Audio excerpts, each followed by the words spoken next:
After my husband died and I decided to stay with my mother-in-law, Naomi, I knew it was my responsibility to provide for myself and my mother-in-law. I said to her one day, "Let me go to the fields and pick up the leftover grain behind anyone in whose eyes I find favor." And so I ended up harvesting the leftover grains in the field of a man named Boaz.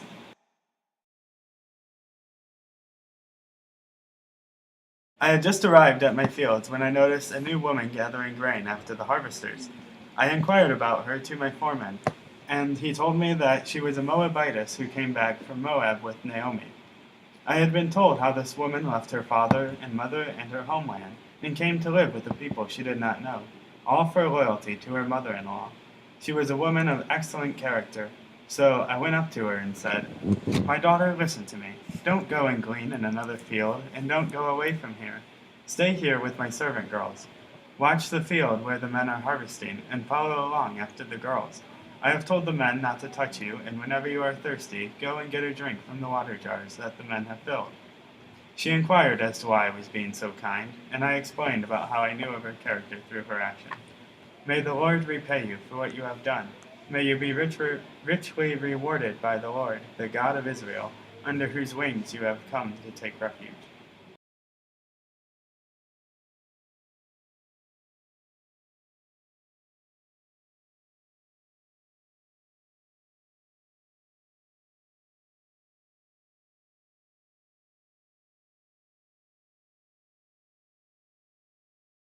Because of the kindness of Boaz, I ended up with much barley to bring home to Naomi at the end of the day. I told her of my day and the kindness I was shown. After receiving Boaz's permission and blessing to glean in the fields, I approached Ruth. "My daughter, you must find a close relative to give you a home so that you can be provided for." "Oh, I know. Tonight Boaz will be winnowing in the barley. Wash, put perfume on, and get dressed in your best clothes and go down to where he is.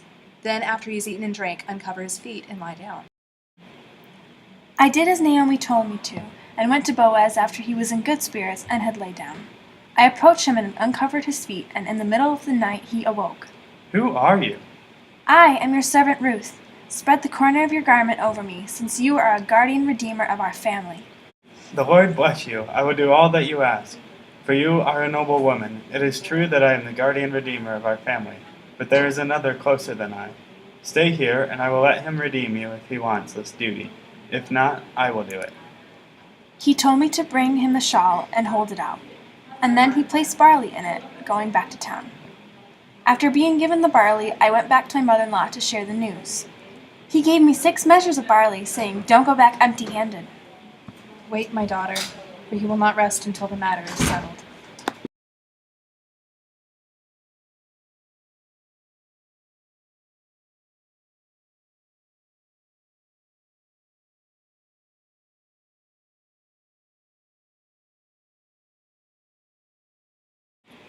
As a kinsman of Naomi's husband and a relative of Ruth, I knew it was my responsibility, according to the law of Moses, to ensure that Naomi and Ruth were taken care of.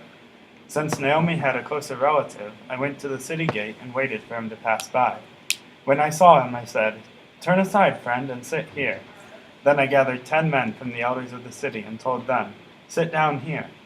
I explained to our relative that there was an open field left by Naomi's late husband.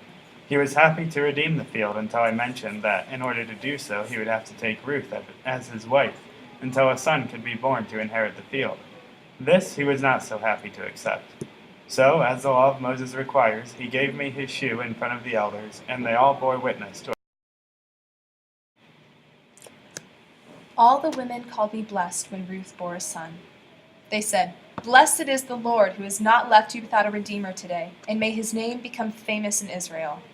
May he also be to you a restorer of life and a sustainer of your old age. For your daughter-in-law, who loves you and is better to you than 7 sons, has given birth to him." Ruth's son was named Obed, and he became the father of Jesse, who was the father of David. And after many generations, Obed would be in the line of Jesus, the Messiah, the Son of God.